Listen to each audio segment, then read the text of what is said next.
alaikum. Waalaikumsalam.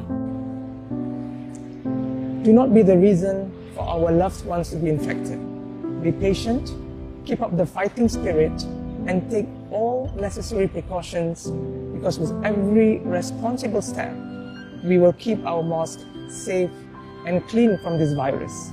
This is your contribution, and this is our shared responsibility.